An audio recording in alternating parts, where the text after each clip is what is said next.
Hi students, MCQ number 6.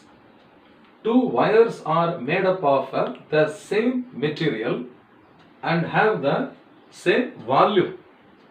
The area of cross sections of the first and the second wires are A and 2A respectively. If the length of the first wire is increased by delta L on applying a force F, then how much force is needed to stretch the second wire by the same amount?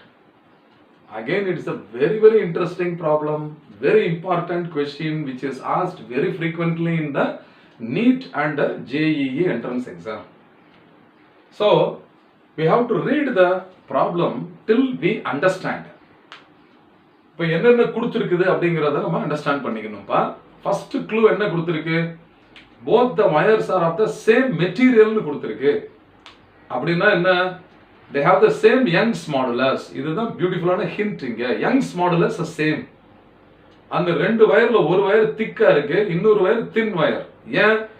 ஒரு வயரோட area of cross section A அப்படின்னா second வயரோட area of cross section வந்து என்ன? அதோட டபுளா இருக்குது, 2A. ஆனா அதுக்கு பதிலா அதோட லெங்த் வந்து டிஃபர் ஆக போகுது. அந்த ஹிண்ட் எங்க கொடுத்திருக்காங்க? they have the same volume. பாத்தீங்களா? and they have the same volume. இப்போ ஃபர்ஸ்ட் வந்து என்னென்ன கொடுத்திருக்கு ஃபர்ஸ்ட் வயர் அண்ட் செகண்ட் வயருக்கு ஒரு லிஸ்ட் போடுவோம். அப்ப area of cross section of the first wire வந்து A. ஓகேவா? அப்ப area of the cross section of the second wire A2 is equal to 2A ன்னு கொடுத்திருக்குது. புரியுதா? இப்போ volume of both the wires, volume V1 is equal to V2. இப்போ ஒரு wire எடுத்துக்கிட்டோம்னா அதோட ஷேப் வந்து சிலிண்டரிக்கலா இருக்குது. இந்த மாதிரி ஒரு வயர் இருக்குது. அப்ப இதோட வால்யூம் எப்படி கண்டுபிடிப்போம்? இதோட area of cross section into length A into L இல்லையா? அப்ப volume V1 is equal to V2. அதனால area of cross section A1 into L1 is equal to A2 into L2. இப்ப A1க்கு பதிலா என்ன சப்ஸ்டிட்யூட் பண்ணலாம்? A. அப்ப A into L1 is equal to 2A into L2. அப்ப இதுல வந்து A and A get cancelled இல்லையா? அப்ப L1 is equal to 2L2 ன்னு வரும். இல்லனா L2 is equal to L1 by 2 ன்னு வந்துரும். ஏதாவது ஒன்னு சப்ஸ்டிட்யூட் பண்ணிக்கிறோம். அப்ப L2 is equal to L1 divided by 2. இது வந்து ஒரு முக்கியமான ஸ்டெப். அப்ப நான் என்ன எடுத்துக்க போறேன் இங்க? அப்ப L1 is equal to L ன்னு எடுத்துக்கிறேன். அதனால L2 is equal to L by 2 இப்படி தான் எடுத்துக்கிறேன். சரி, இப்போ Young's modulus of the first wire Y1 is equal to Young's modulus of the second wire. இது ஒரு ஹிண்ட் கொடுத்திருக்காங்க. because they are made up of the same material இல்லையா? அப்ப யங்ஸ் மாடுலஸ்க்கு நான் என்ன பண்றேன்? Force F1 divided by area of cross section A1 whole divided by first wireல extension வந்து delta L1, okay, divided by அதோட original length வந்து L1. ஓகேவா? சரி, இப்போ this is equal to force F2 divided by area A2 divided by delta L2 divided by L2.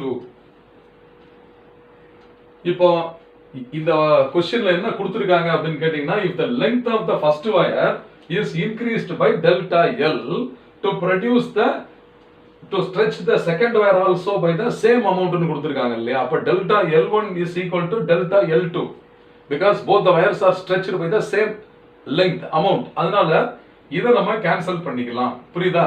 இல்லனா இத எழுதிட்டு அப்புறம் கூட கேன்சல் பண்ணிக்கலாம். அப்ப இது வந்து F1 by A1 into L1 by L1 divided by delta L1.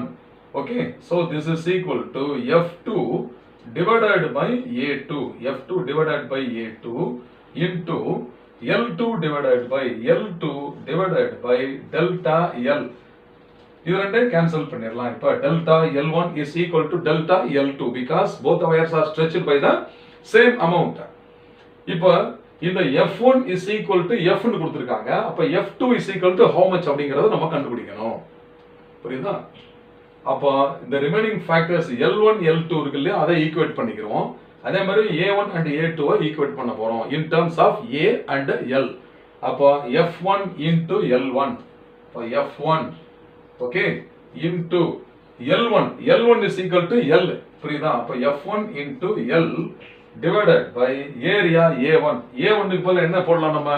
capital A. Right side இப்ப பாருங்க F2 into L2. அப்ப F2 into L2 க்கு பதிலா நம்ம என்ன போட போறோம் பாருங்க, L1 by 2 போடணும் இல்லையா?